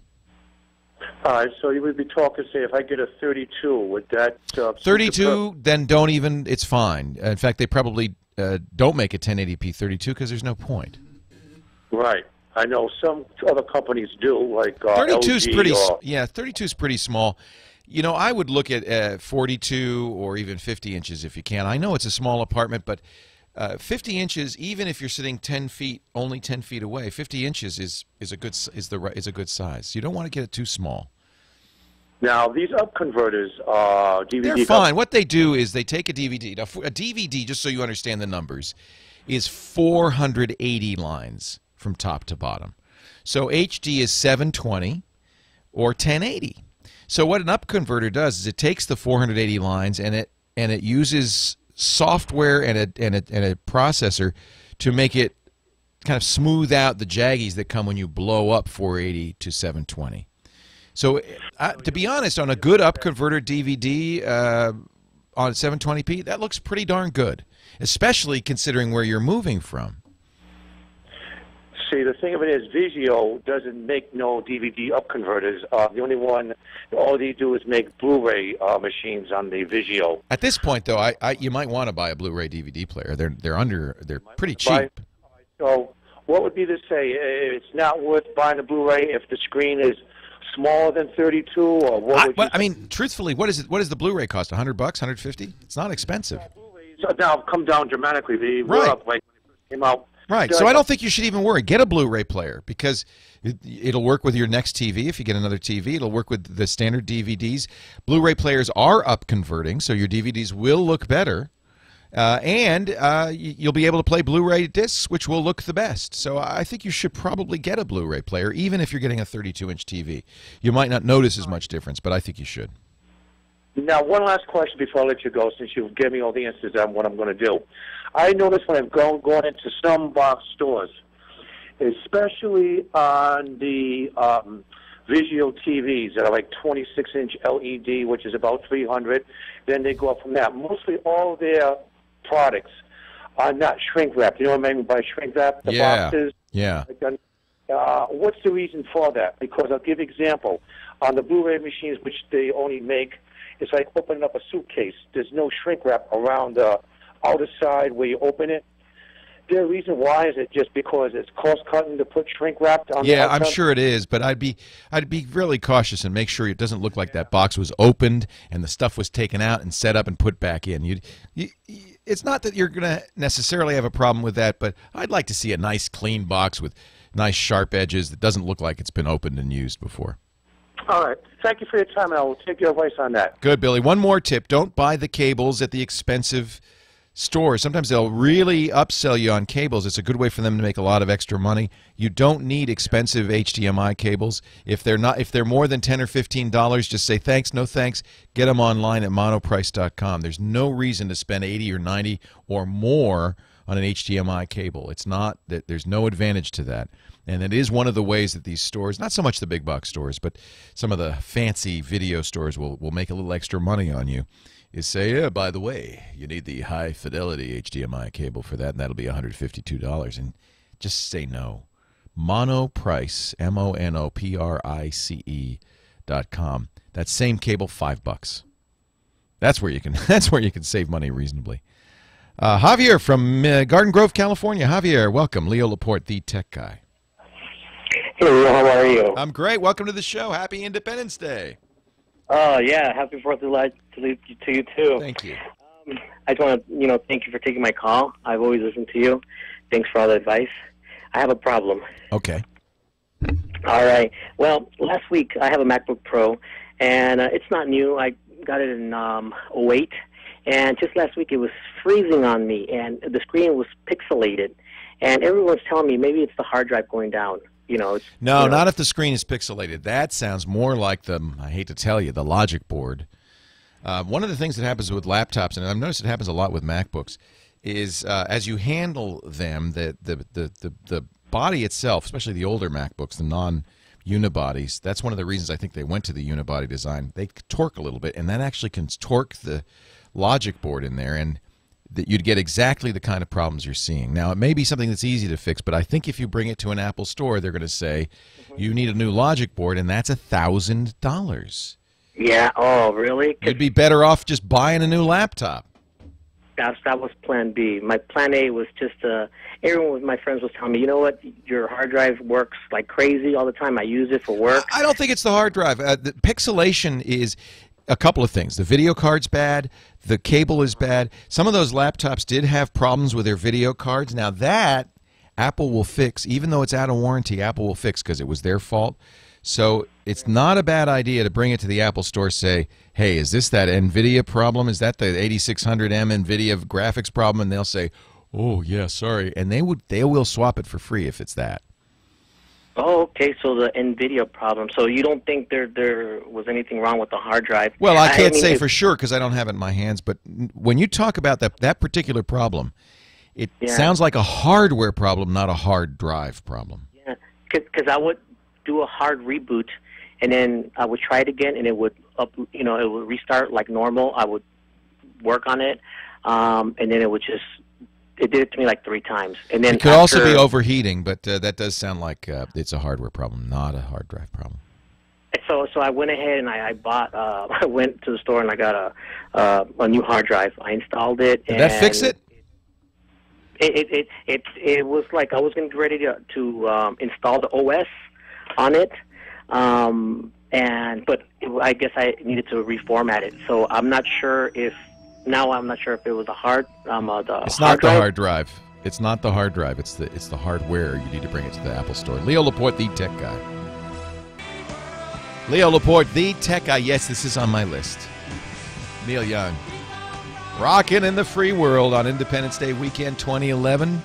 Phone number 8888 Ask Leo 888-827-5536. If you don't remember the phone number, don't worry. All you have to remember is the website, techguylabs.com. Everything's there, including the phone number, the video, the audio from 784 shows. Show notes, thanks to James DeRuvo. Actually, I think the show notes are a little slower this weekend because I think James is is off enjoying. He does scouting and stuff. I think he's enjoying his Sunday, but he'll get those show notes up later in the day. He's very good about that.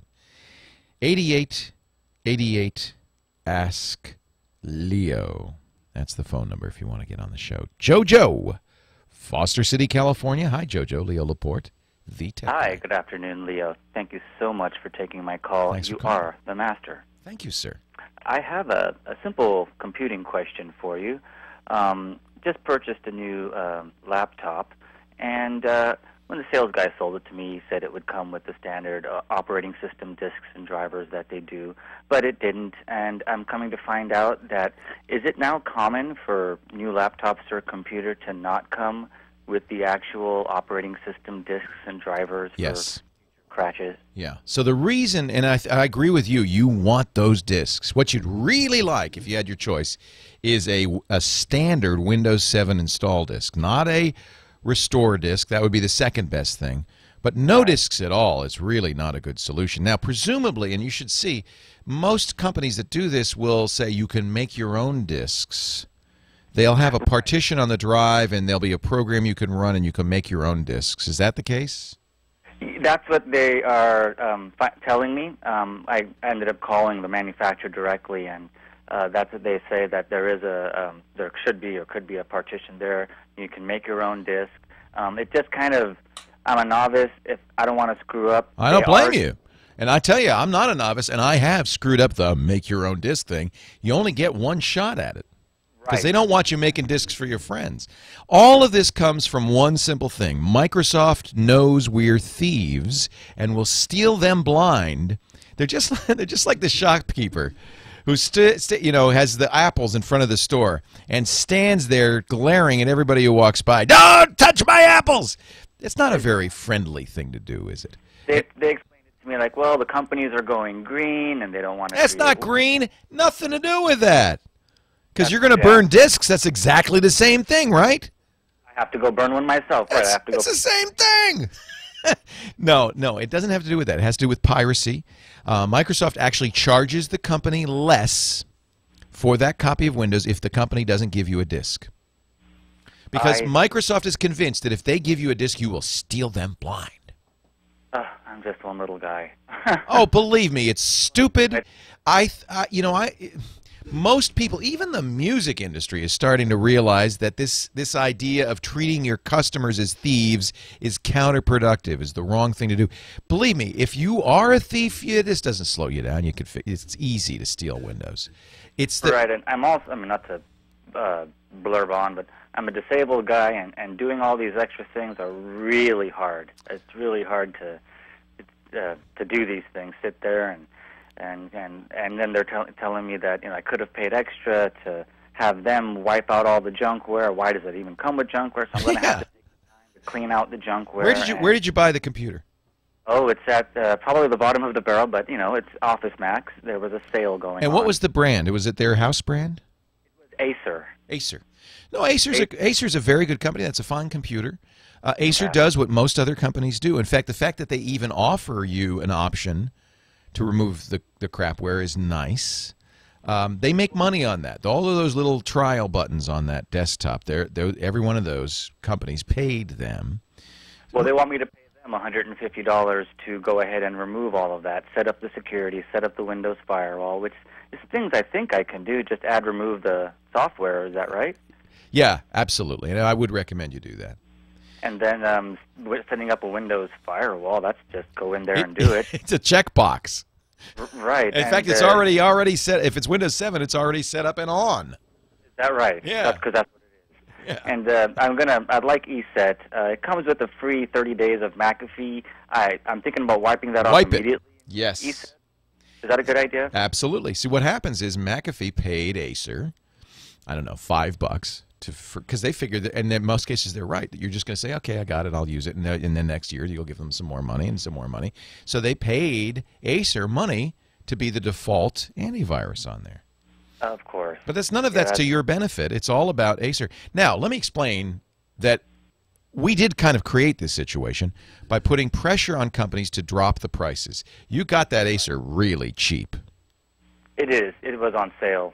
Yeah. It was like $479 Yeah. for The reason that's $479 is because Acer didn't have to pay the extra $15 to Microsoft. Acer got $5 from McAfee and a bunch of other companies. The profit margin is so narrow in computers these days because they're so inexpensive that they have to do this. By the way, the other thing, and you haven't found this part yet, but you will, tech support is virtually non-existent. That was what I was very concerned about, and it is. You have to pay, $200 for a couple of years, another $99 for something else. But that makes sense because think about it. They've unbundled it basically. You used to look at that computer cost you $2,000 10 years ago. Right, and it came like my old Dell. And it came with support.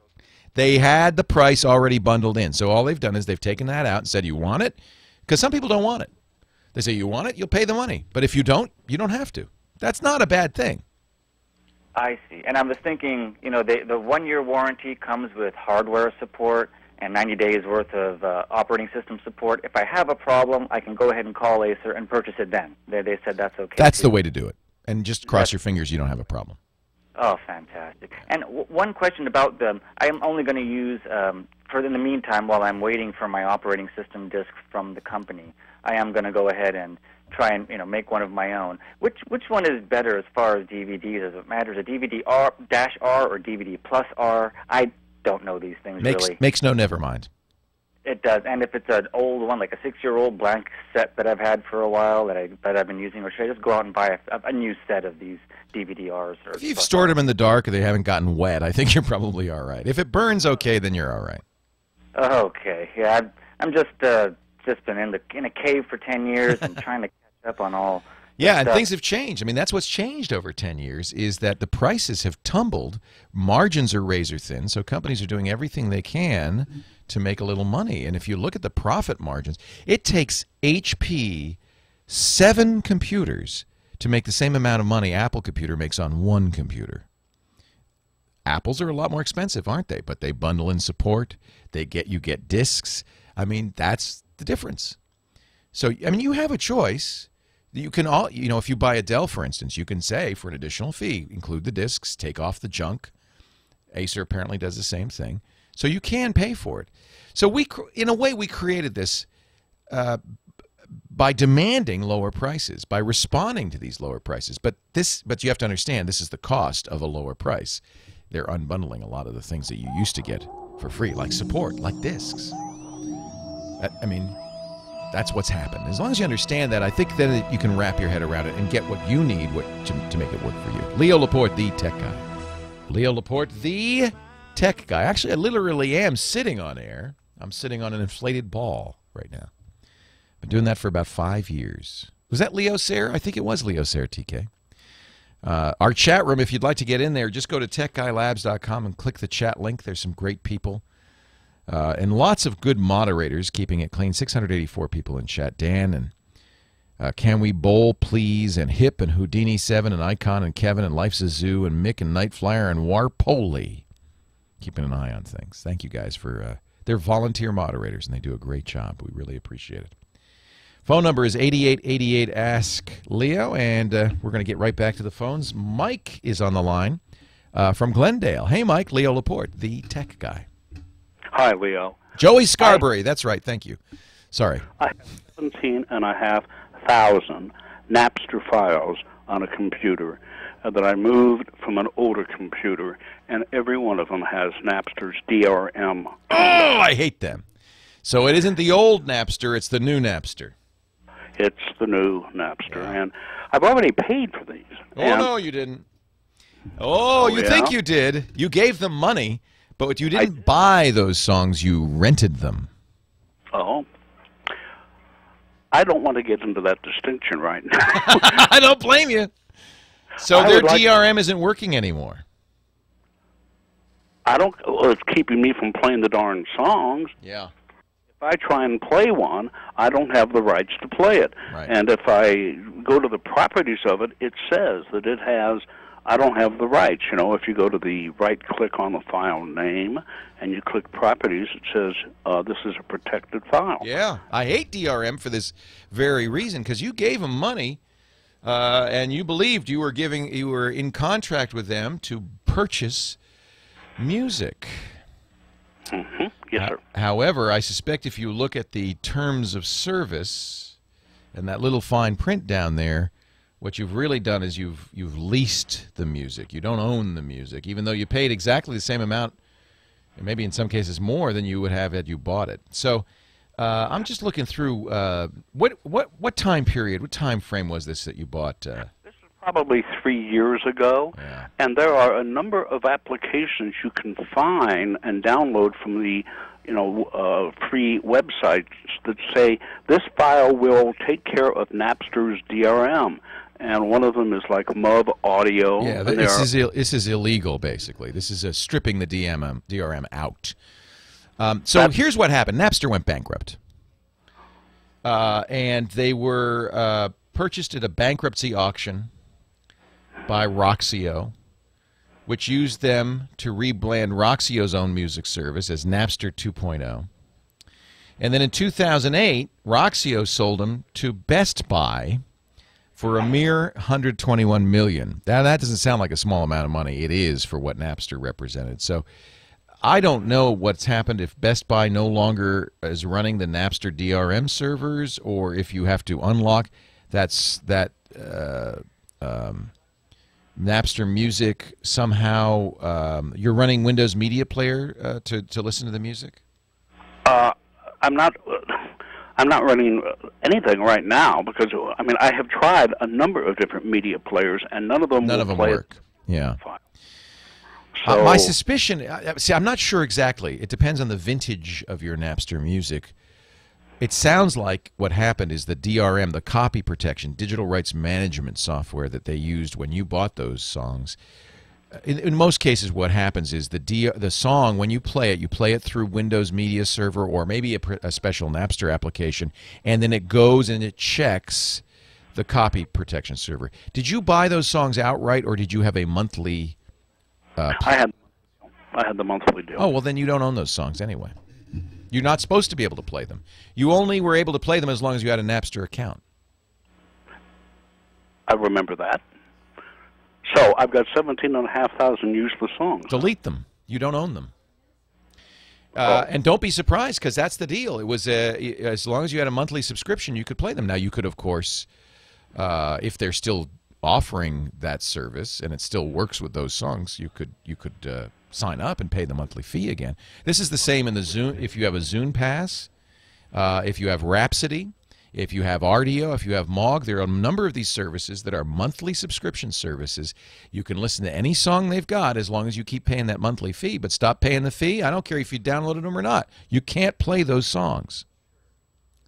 You don't own them. Now, there's also the situation. So those are the subscription songs. Now, you may have also purchased songs thinking you owned them from them, songs that still had copy protection on them, and then they've stopped running the copy protection server. If that's the case, you might have an argument there that, well, I bought these songs, but the copy protection, you stopped unlocking them. So there's a question of, did you rent them or did you buy them? And even if you bought them, and this is why you absolutely should not buy copy-protected anything. For the copy protection to work, it has to call a server online and say, hey, can I play this? Is it okay? The server has to respond, yes. At the minute they take that server down, you can't play that music. It's not like you bought a CD that'll play forever. Terrible, terrible thing, copy protection. Should be illegal. Shouldn't be allowed. And in fact, here's the irony. The music industry has even realized this, and they're no longer putting copy protection on music you buy from Amazon or iTunes or any, most of these digital places. It isn't copy protected. But do remember this: when you do a subscription service, a monthly subscription service, Rhapsody, Napster, Zune, the Zune Pass, you're only going to be able to play that music as long as you pay the subscription fee. As soon as you stop paying, that music, I don't care if it's on your hard drive or not, is not playable. It's done. You're only renting it. It's like telling your landlord. It's like saying to your landlord, hey, I rented this house last year. Can I just move in tonight? No! Wayne, Clearwater, Florida. Leo Laporte, the tech guy. Good afternoon, Leo. How are you? I'm great. How are you? I'm fine, thank you. Happy 4th of July weekend. Thank you. You're welcome. I've got Adobe Photoshop's Elements 4.0, and I backed up all of my photos to disks, but the only thing I've got are a bunch of photographs. I don't have them in the groups or the collections that they're located in. Is there a way that I can back them up to the various locations or collections?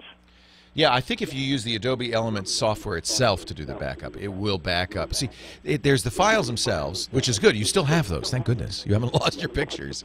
But you did a lot of organizational stuff, and that's stored in a separate index file, the folders and all that stuff. I don't use Adobe Elements or Adobe. Is it Adobe Elements or Adobe Album? What is it that you're using? It's Elements, and I've had it for a number of years. I paid for it along with the movie version, and I just have not wanted to go to any other program to do anything with, just because I'm kind of cheap. But so if you do what I think what you did, which is just drag the files off, yeah, all you're going to get is the files. If you use Elements to back up the catalog, then you will have everything. So you go to the File menu, and you'll see there is in the File menu Backup Catalog. You could back it up to a CD, DVD, a hard drive. That will keep all of the folders you used, all of the additional stuff that you did, the modifications, all of that will be preserved, but you can't just copy it over. But there is so in other words, do the backup from within Elements.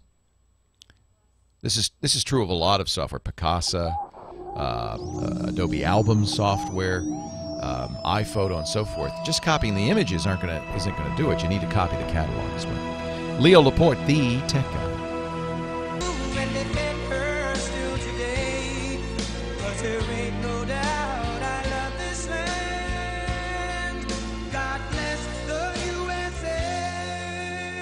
Lee Greenwood.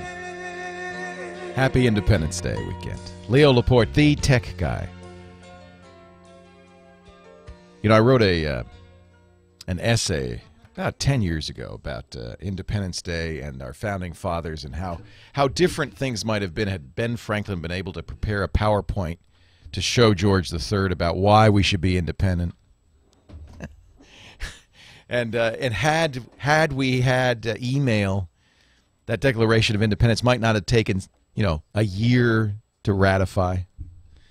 I wonder, it hasn't happened yet, but I have to think that the fact that we are now, thanks to the internet, able to communicate globally, directly with people, not their governments, but directly with people, ultimately, doesn't that support peace?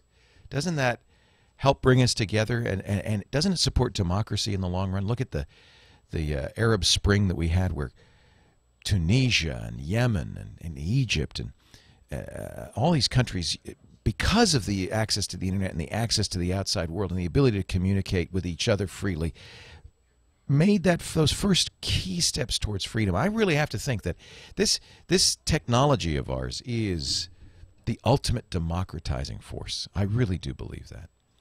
And who knows what this world will look like 10, 20 years from now. And it's the best, frankly, the best hope for peace we have ever had.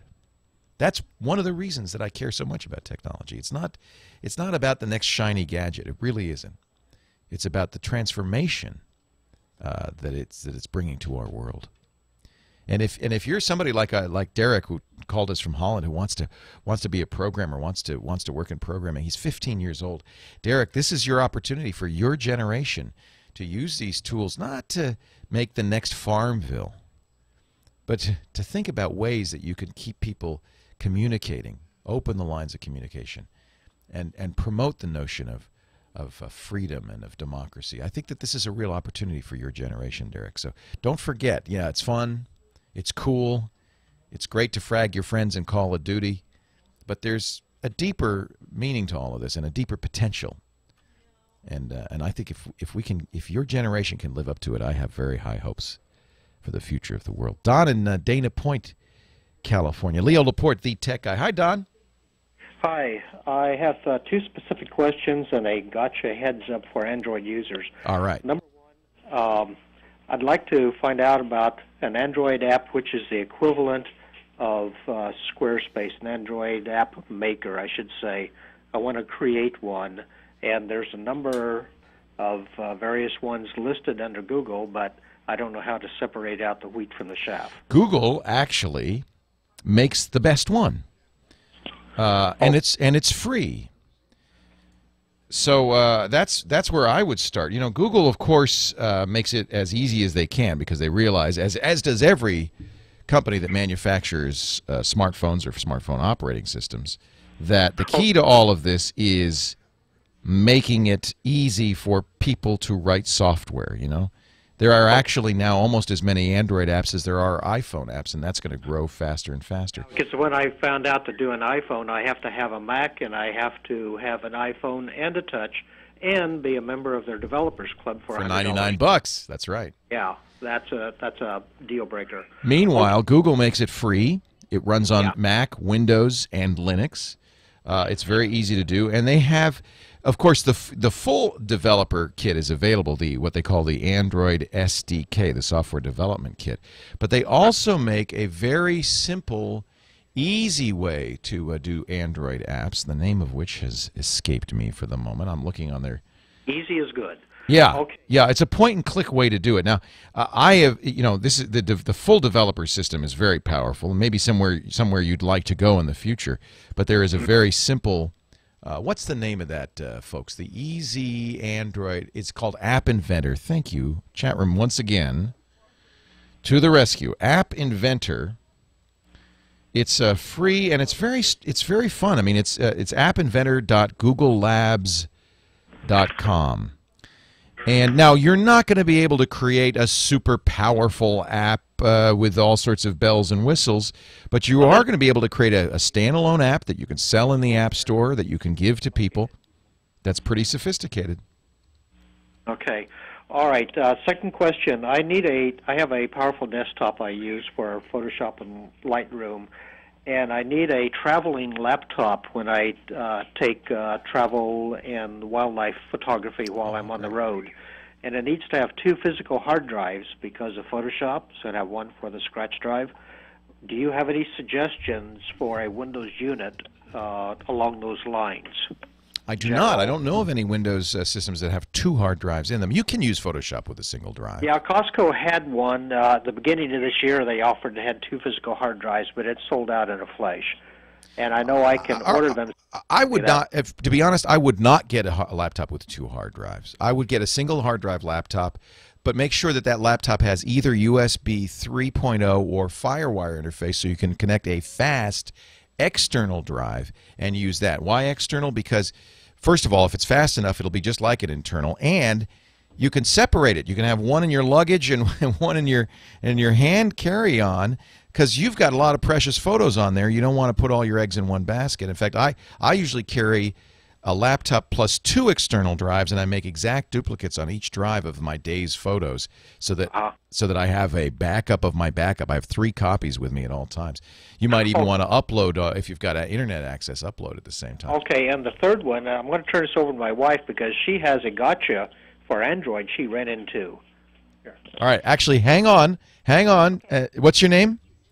Virginia. Virginia, go ahead and ask your question. My question or comment is, a few months ago, maybe last fall, I bought a Droid Fantastic, and they tried to migrate my contacts from my BlackBerry on AT&T to the Droid on Verizon. When they did that, 90% of the information on my contacts from the AT&T BlackBerry were deleted. They were cut off. There was not enough room in the Android to hold the contacts. How many did you have? Well, I'm talking on individual contacts, and if I had information on the contact, like family birthdays or gifts we gave them last, or how to get to their house so I don't have to look it up again on a map or a GPS, or contacts regarding contracts for work. And what did we Yeah, well, I mean, look, if they don't have fields on the Android Contact Manager that match these, BlackBerry fields, of course you can't back it up because there's nowhere to stick it. So this is not the way to do this. What you should do, and I presume you've been doing this, you've been using the BlackBerry desktop, so you have all that data on the BlackBerry desktop. I hope you didn't lose data. What you're going to have to do with something like this is kind of manually, and I would recommend anybody who's using Android or iPhone or any smartphone, get this into Google Contacts. You can add fields in Google Contacts, so you will be able to, but you might have to do some manual tweaking. Make sure it looks good in Google Contacts from the BlackBerry data, and then you could sync it to the phone just by logging into your Google account. You don't need to do any automatic transfer. So while it's, I think how it used to be, you'd get a new phone and the guys would say, oh, good, I'll take your numbers off the old phone, put it on the new phone. That's not the new way of thinking about it. If you're using a Google phone particularly, but any smartphone these days, Google in the cloud, that's your storage. That's where you want to put your stuff. The phone will sync to it automatically. Hey, thanks for your calls. Thanks for being here. Have a great Independence Day. Leo Laporte, The Tech